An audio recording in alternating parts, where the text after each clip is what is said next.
Greetings to all of humanity. It's really a joy, it's a pleasure, it's an honor to be out here in nature and greeting you, bringing this message of love to you, this message of emancipation to you, a message that would set you free. All you have to do is look inwardly to discover your divinity. Thus, the reason why I am teaching you how to get in touch with your higher self. Now, this morning I'd like to speak to you concerning the art of prayer and to explain to you that praying is not begging and beseeching. And the reason why I am saying that prayer is not begging and beseeching is because I would have grown up in Christianity or in religion, and most people with religious mentality, they have praying as begging and beseeching a God that exists outside of themselves. And the reason for that is because they believe that the Bible is literal and that the Bible is secular history.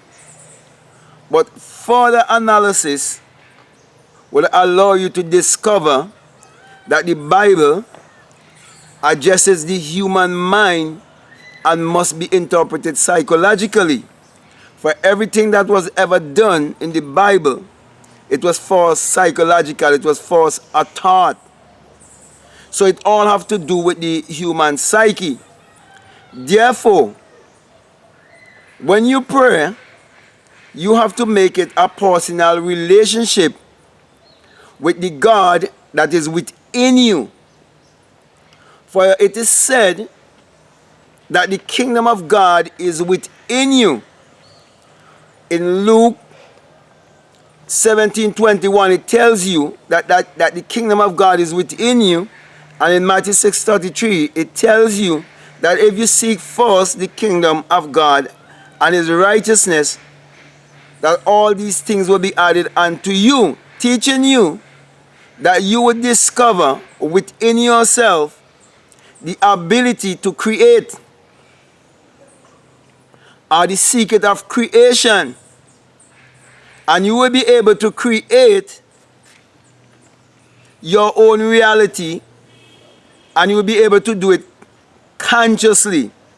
So, prayer is desire, because everything starts for us with a desire. So when you have that desire, you have to be very much definite of your desire, which is saying that you know exactly what you want. You know exactly what you would like to manifest or what you would like to create. You know how you would like to see your life.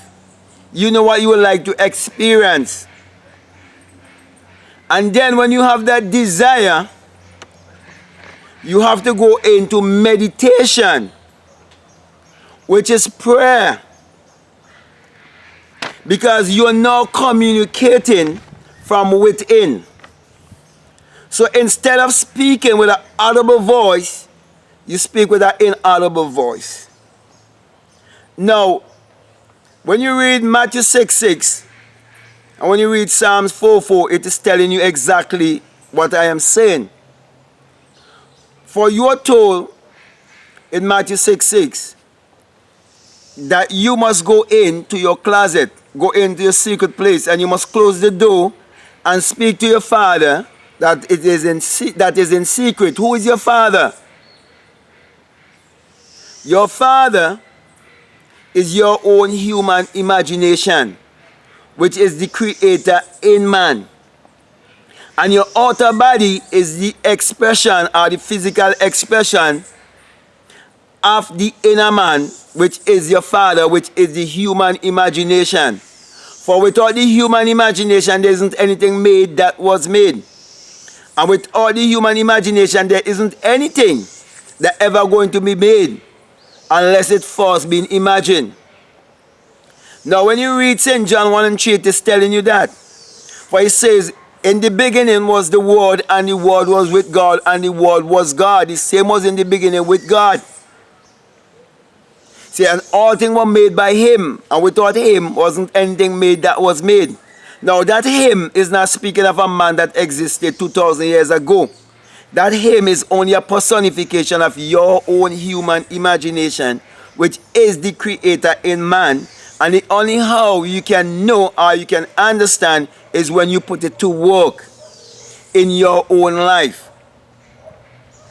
That's the reason why you have to practice to have your desire, or you can write down your desire, which is actually scripted, and then you go into meditation and see things from the eye of imagination.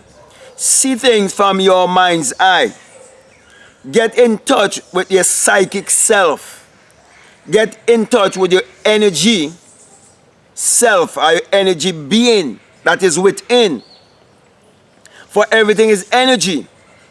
And you get on the right vibration and frequency and send out your intention into the universe, and it will return unto you. For as a man thinketh in his heart, so is he, and as you sow, so shall you reap. That's the reason why, my brothers and my sisters, when you practice to pray with the right understanding and the right knowing of who you are and how the universe works and the laws that controls the universe and control all of humanity, and you align yourself and walk with those laws that control the universe and humanity, you will be able to create your own reality, because you'll be able to do it more consciously. So my brother and my sisters, my encouragement to you is to look within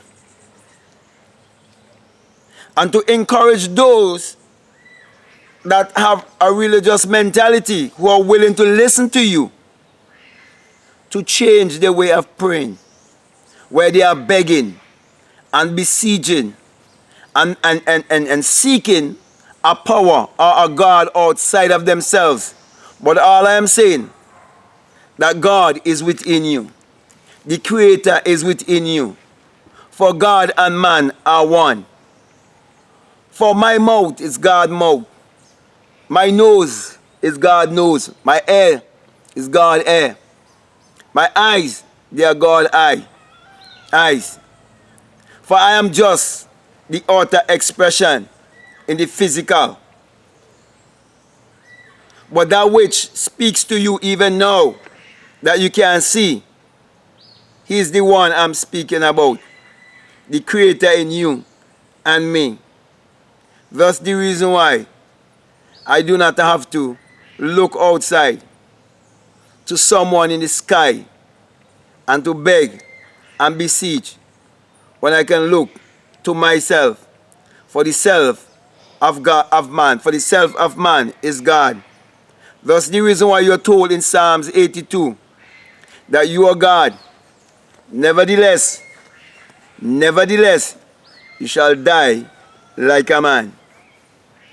And that is why anyone who learns the right way to pray, their prayer will be effective, and they will not fear death. They will embrace death, because they will understand that God had to totally forget that He was God to exist as man and come into regeneration and get back to that place of memory, waking up out of the dream, and come to know that He must also die like a man. So with that being said, my brother and my sister, I want to thank you very much, and I want to encourage you to put what I'm saying to work. Whatever is your desire, whatever you would like to see manifest in your life, remember always to trust your imagination, believe in your imagination, for your imagination is the Creator in you, and that is the only how you can prove that really that there is a Creator, by looking within yourself and using that creative power to achieve your every desire. So if this message has been resonating with you, I'm encouraging you to like. If you haven't subscribed already, I'm encouraging you to subscribe. Also, you can comment, and do not forget also to check out my link below and always read my description. As I always say to you, this message I bring to you, it is the single eye message of self-realization, of which Matthew 6:22 tells you, if your eye be single, your whole body will be full of light. And I always give you the sign of the single eye, because when you have the true experience of the awakening, you will bust your crown chakra, and you will come to realize that it is the rising of the S-U-N in a S-O-N, and that it is the dawning of a new day in your life. And that without the S-U-N, or the sun, without the S-U-N, there is no life, and there is no light. And without the human imagination, there isn't anything made that was made. And that the sun parallels the human imagination, and the human imagination parallels the sun. And the sun is what powers all of humanity. Therefore, my brothers and my sisters, when you have your desire, I'm encouraging you to look inwardly and use your mind power to achieve your every desire. So with that being said, I want to say peace, love you all, I'm out.